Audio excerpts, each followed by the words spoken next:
এবার দুর্গাপূজা উপলক্ষে বাংলাদেশ থেকে ভারতে ইলিশ মাছ রপ্তানি করা হবে না বলে জানিয়েছিলেন মৎস্য ও প্রাণী সম্পদ উপদেষ্টা ফরিদা আক্তার। তখন বলেছিলেন, দেশের মানুষ ইলিশ পাবে না, আর রপ্তানি হবে সেটা হতে পারে না। স্বল্প আয়ের মানুষের ধরাছোঁয়ার বাইরে চলে যাওয়া ইলিশ মাছের দাম নাগালের মধ্যে নিয়ে আসারও প্রতিশ্রুতি দিয়েছিলেন উপদেষ্টা। তবে শেষ পর্যন্ত ভারতে যাচ্ছে ইলিশ। কেন ভারতে ইলিশ রপ্তানি করা হচ্ছে তার ব্যাখ্যাও দিয়েছেন মৎস্য ও প্রাণী সম্পদ মন্ত্রণালয়ের উপদেষ্টা ফরিদা আক্তার। ভারতে ইলিশ রপ্তানির ব্যাখ্যায় ফরিদা আক্তার জানান, দুর্গাপূজা উপলক্ষে বিশেষ অনুরোধে ইলিশ রপ্তানির অনুমতি দিয়েছে বাণিজ্য মন্ত্রণালয়। রোববার সচিবালয়ে মৎস্য ও প্রাণী সম্পদ মন্ত্রণালয়ের এক সভায় সাংবাদিকদের প্রশ্নের জবাবে তিনি এমন ব্যাখ্যা দেন।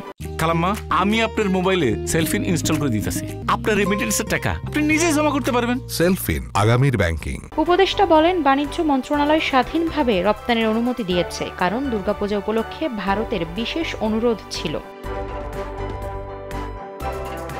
মৎস্য ও প্রাণী সম্পদ মন্ত্রণালয়ের উপদেষ্টা আরও জানান, বাংলাদেশের মানুষের জন্য ইলিশের প্রাপ্যতা যেন নিশ্চিত করা যায়, তাদের সেই কমিটমেন্ট এখনও আগের মতোই রয়েছে। সাংবাদিকদের এক প্রশ্নের জবাবে উপদেষ্টা বলেন, যদি দাম বেড়ে যায় সে বিষয়ে অবশ্যই ব্যবস্থা নেওয়া হবে। আরেক প্রশ্নের জবাবে তিনি বলেন, রপ্তানি বন্ধের দায়িত্ব তার নয়। তিনি আহ্বান জানাতে পারেন, কিন্তু বন্ধ করতে পারেন না। রপ্তানি বা আমদানির সিদ্ধান্ত নেবার অধিকার বাণিজ্য মন্ত্রণালয়ের।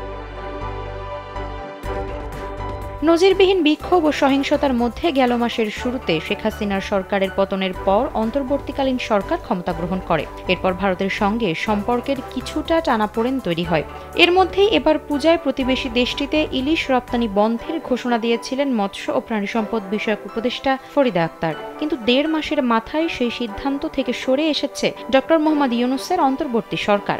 আসন্ন দুর্গাপূজা উপলক্ষে ভারতে ইলিশ মাছ রপ্তানির অনুমোদন দিয়েছে বাণিজ্য মন্ত্রণালয়। তবে বাণিজ্য মন্ত্রণালয়ের একটি সূত্র জানিয়েছে, মৎস্য ও প্রাণী সম্পদ মন্ত্রণালয় সহ সরকারের উচ্চ পর্যায়ের সঙ্গে আলোচনা করেই ইলিশ রপ্তানির সিদ্ধান্ত নেওয়া হয়েছে।